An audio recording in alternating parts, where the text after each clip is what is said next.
Hello everyone, welcome to today's stream. Uh, it has been a long time since I last streamed. I actually last made a video. This is my first time streaming. By now YouTube would have unsubscribed me from my own channel, so the chances are if you were subscribed to my channel you would have also been unsubscribed. So please subscribe again. um, Today's video would just be me getting back into the YouTube and uh, going for some fun games. I will start by enabling the dark mode on this. Hmm, okay, new mission. I have to learn how to use the dark mode.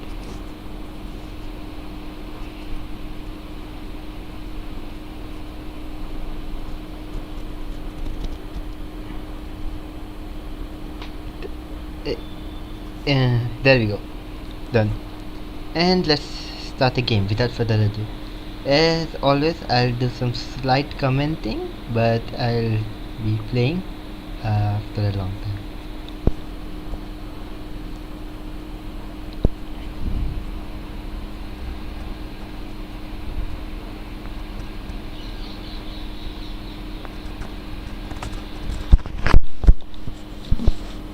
It's hard to find a 15 plus 10 game easily on Leeches.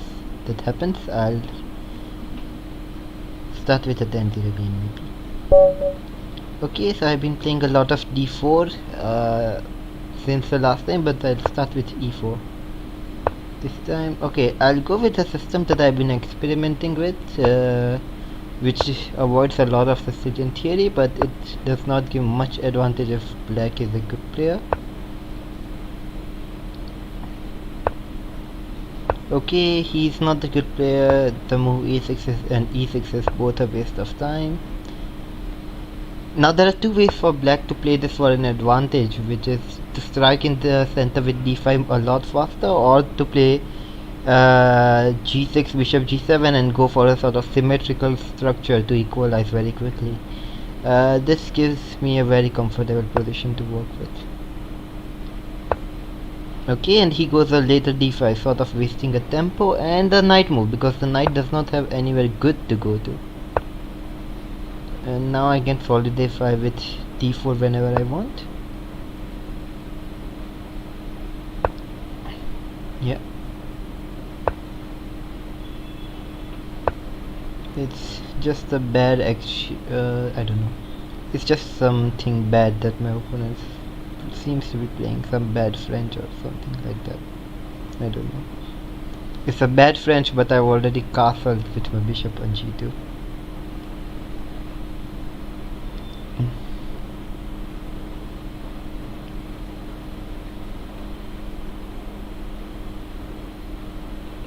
Okay.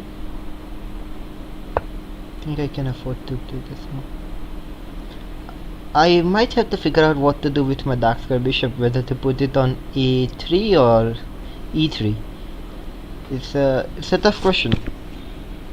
On one hand, I would be very glad if I could just exchange off the dark square bishops, but we'll see. Okay.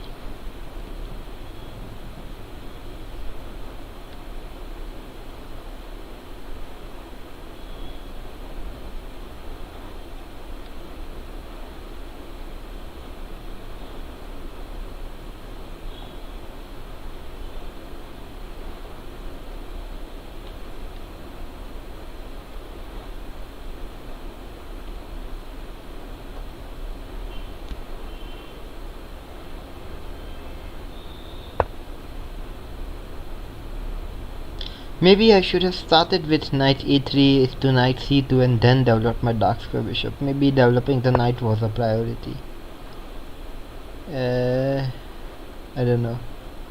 Should I admit that I was wrong, or should I just continue developing? Yeah, it's a bit.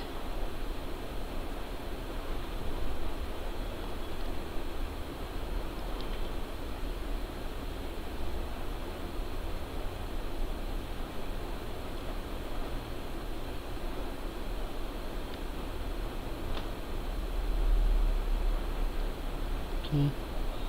Let's wait and see how my opponent solves his problem. I think either of us has to release some tension somewhere here.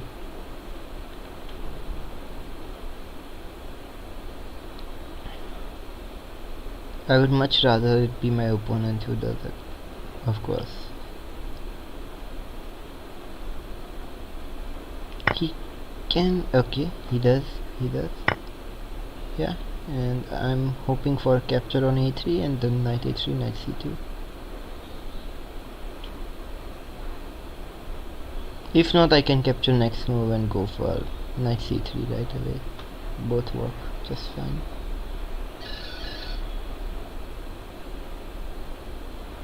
Yes, I'm happy with my position here. I might need to read out my bishop to f1, but honestly, I don't know. Both of us don't seem to have much idea as to what we're really doing here. That's maybe the only accurate analysis.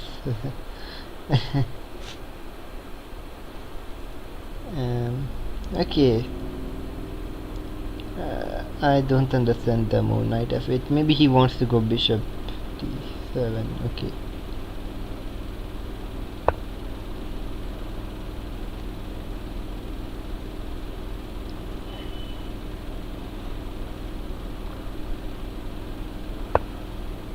Yeah, and that's why I don't understand this move. What if I just do that? I think allowing that free h5 helps me. I think I should not wait any longer with this capture.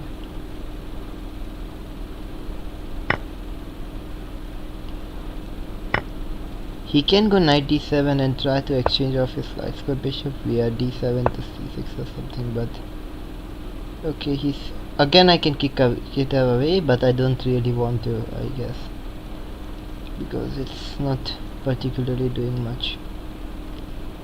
I can also play bishop d3, it helps to be very fast. There we go, bishop d3 already creating a threat.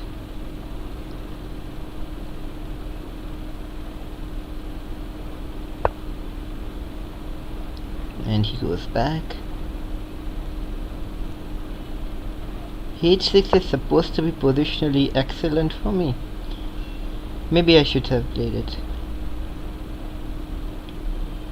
Also knight c5 is very appealing. So many good ideas here.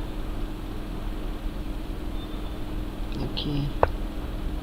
Yeah, I have so many good ideas in that. Oh, that was a mistake. I just didn't see the bishop there. Not intentional.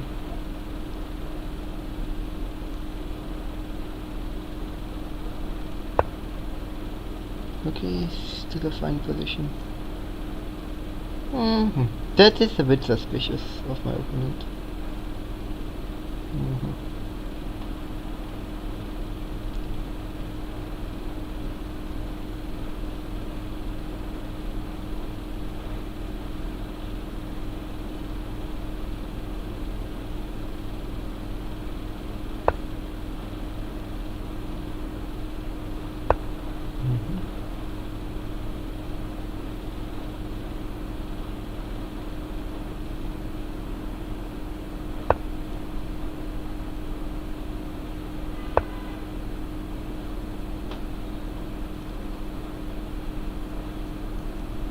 In case you were wondering what the idea was, it's not much complicated really.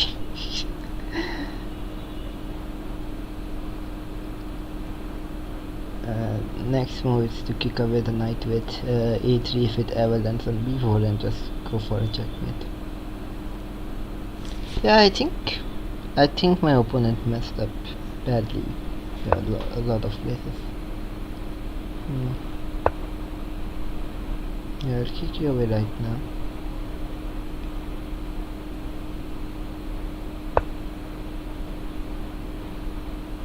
Okay, and let's go for the attack.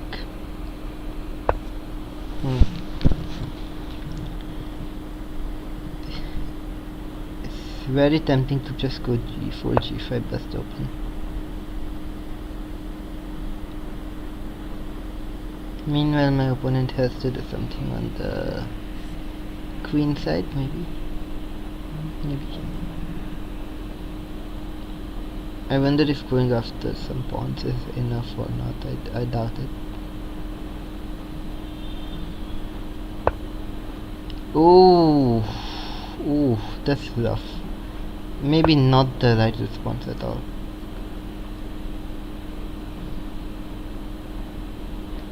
Ooh. Yeah, walking into a breakthrough sort of. Okay.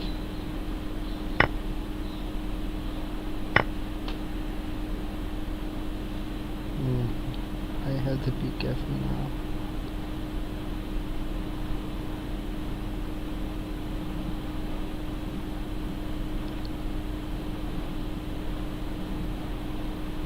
Let's see, knight g5, queen captures. Yeah, I can't allow queen captures. Oh, that's a fork incoming. Nasty fork. Okay. Oof. There you go. It's maybe not the expert player I promised to be. Yeah, using a noob blundering a lot, but it's nice.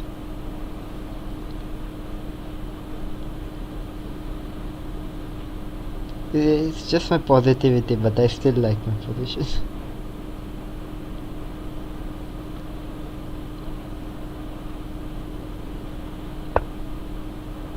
Okay, I think that's not. Oh, okay.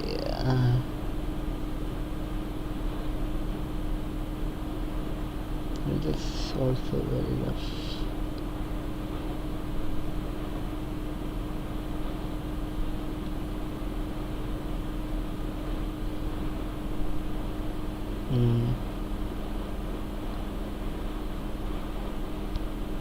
Let's go back.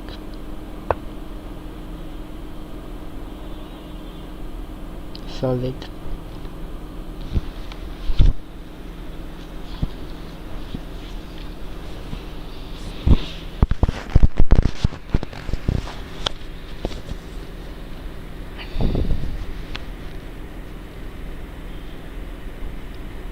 If my opponent goes knight f5, I have to decide whether to go on a king march or not. Knight f5, king ahead, knight h6, king g5, attack.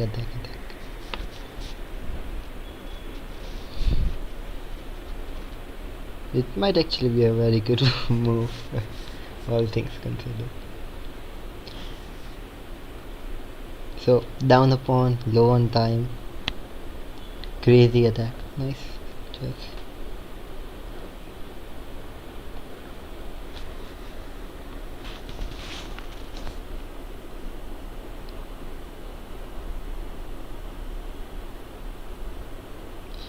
I think my opponent's scared of playing knight f5.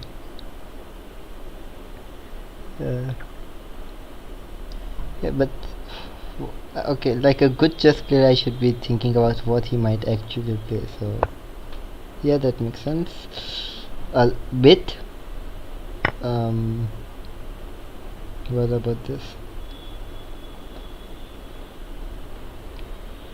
There's not much point isolating his rook on h8. He can trade first though. That's there, but then check and king g7 was useless. So again, not much point.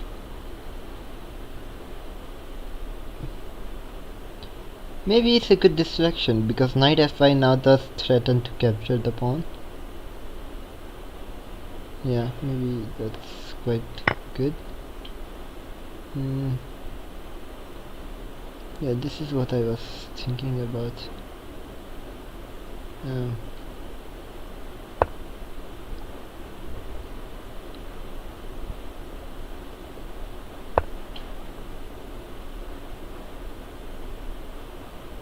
I can even just ignore the rook and go straight for a checkmate, I guess.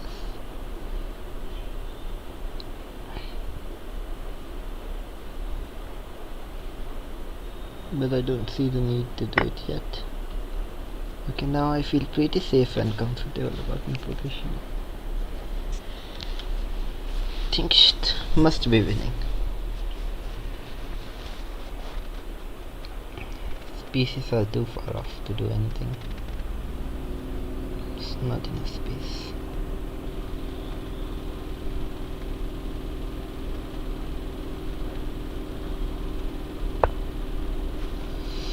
Oh, that's kind of just helps me with what I want to do. I think. So yeah, it's again not much impressive move from my opponent. He can capture the a3 pawn though, but more like the last of my worries. I also have to wonder how much punch does rook h7 pack. Is it good enough? If not the worst case, I always have queen g5 to queen h6, which is also quite fast.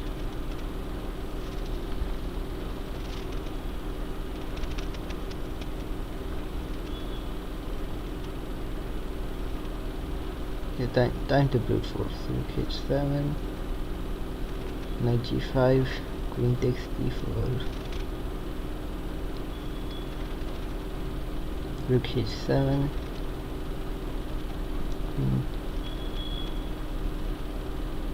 It's not promising.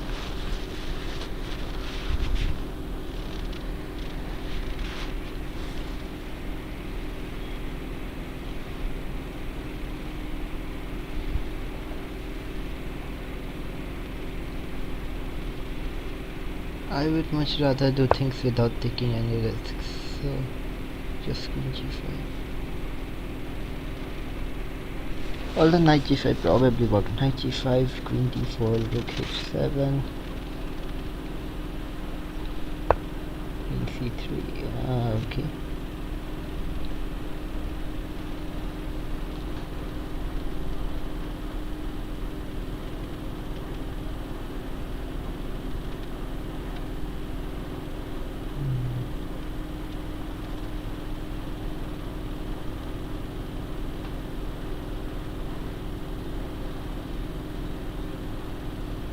Oh, that's also another interesting idea, which probably does not require any sacrifice. Knight h4. What about this one? Seems very highly effective. Highly effective.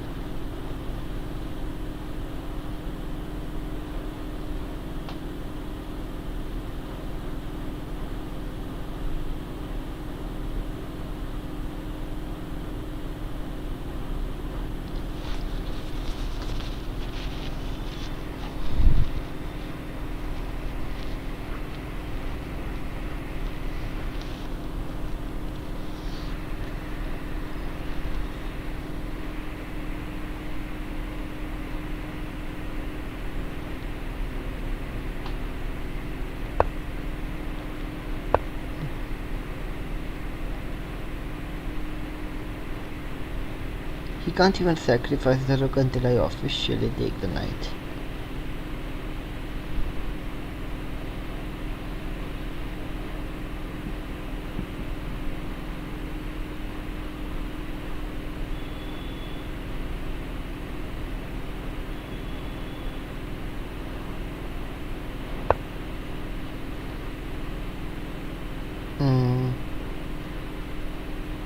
Yes, no.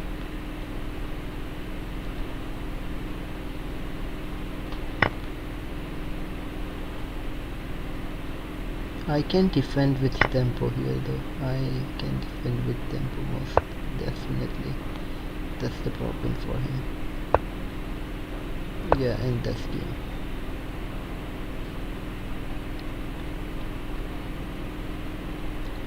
Quite unfortunate, but that's it. Yes, give up the rook and it's all gone.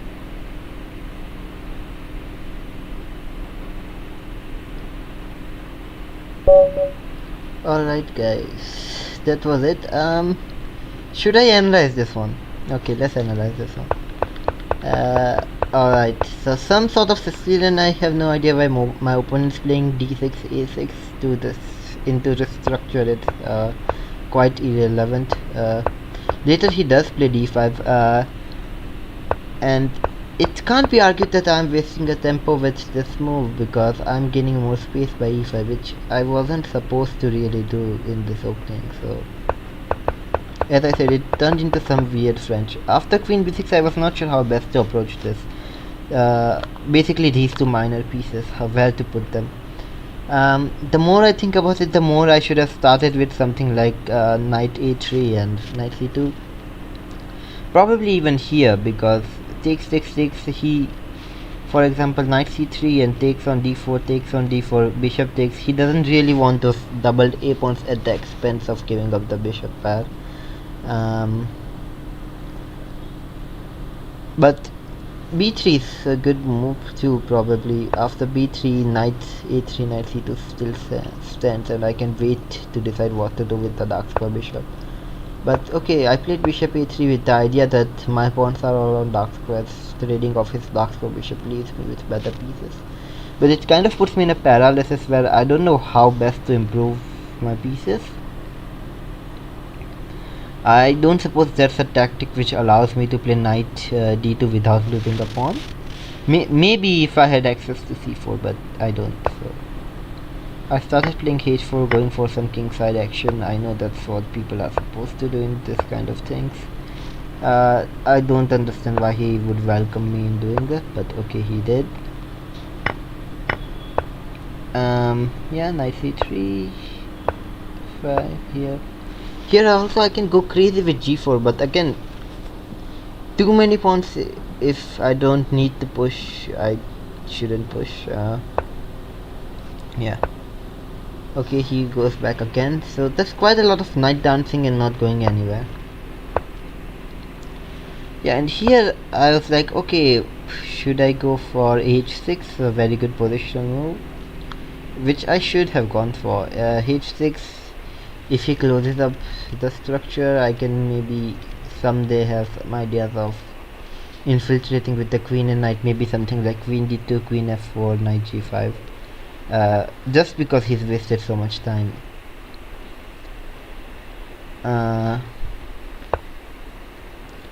Okay, but he takes, and okay, here I think he might even be slightly better, but he has to play precisely to take advantage of it. I think the right thing to do was just to trade rooks and use this knight on e7 to get the other rook into the game.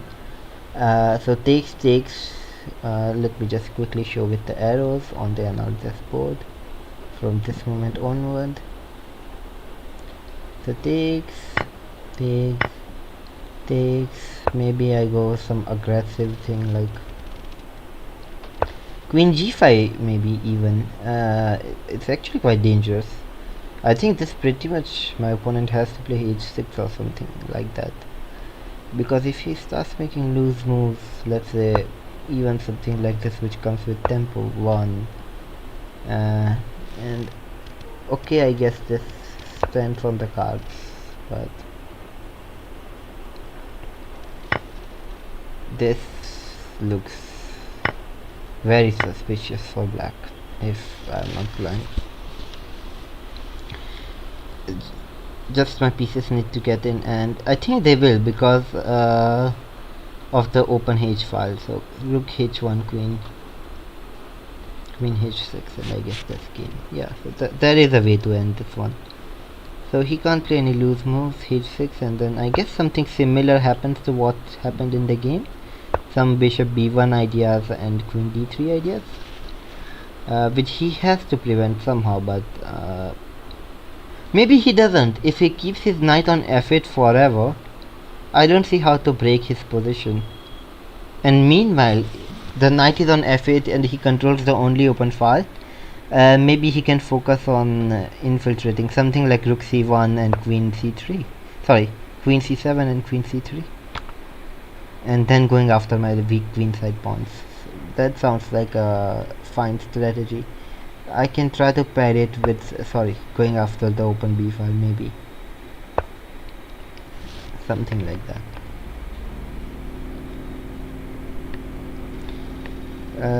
Also, yeah, knight c6. Sorry, what happened in the game? Yeah, what happened in the game was not bad, but rerouting the knight again from f8 was definitely not optimal. And then playing h6 is, I guess, creating more weaknesses. Yeah, this knight does belong on c6, that's clear. Coming to e5, but the other knight maybe was better placed on f8, protecting everything. And my opponent does realize it when he goes back, but maybe now I just started breaking, and I'm not sure why my opponent reacted so quickly. Maybe he could have just let me push, because if I push, let's say my opponent makes a move, if I just push right away and he captures and I go with this one, he can just trade here, and I don't see what I'm doing here, which attacks. Even if the battery was the other way around, which is less dangerous, but still some check and the king just moves. So it's, I don't know. Maybe he just got into a defending mindset a bit too quickly.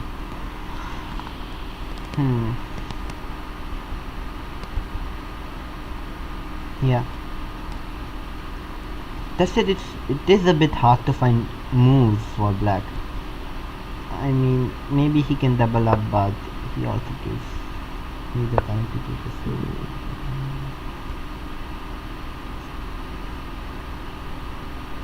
Yeah, it's just a bit strange, this position. Maybe at this point I'm no longer lost with all of this knight dancing back and forth. Yeah, and then okay, right now I kind of completely missed my opponent has a threat of the fork in the game, so I brought my king forward naturally. I was tempted to go king g4 right away, just go ahead with the king, but okay, I thought queen g5 works also fine. If he forces me, I'll go king g4, and I think it worked just fine in response to king g7, which I didn't understand. And again, he shouldn't trade my rooks right now, because it allows me to push him back with check. So my queen sort of came to f6, just teleported there for free. I think my opponent was like, I'm forking the a3 pawn, big deal, so okay, let's move it. He didn't even capture the a3 pawn, which is understandable. Yeah, actually he didn't have the time to. I thought he did, but no, knight g5 would have ended. Even here I was calculating knight g5, queen captures, something like this.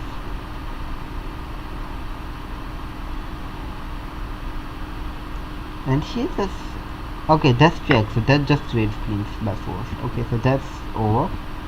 That's not working. Fine. I was even considering some checks if this could work, so I'm glad I didn't rush things with like going in with knight g5. It's like, yeah, we can do this in time with queen h6 idea, forcing the rook all the way back. Now queen h6 and knight g5 probably worked perfectly fine, if I'm being honest, but maybe not, because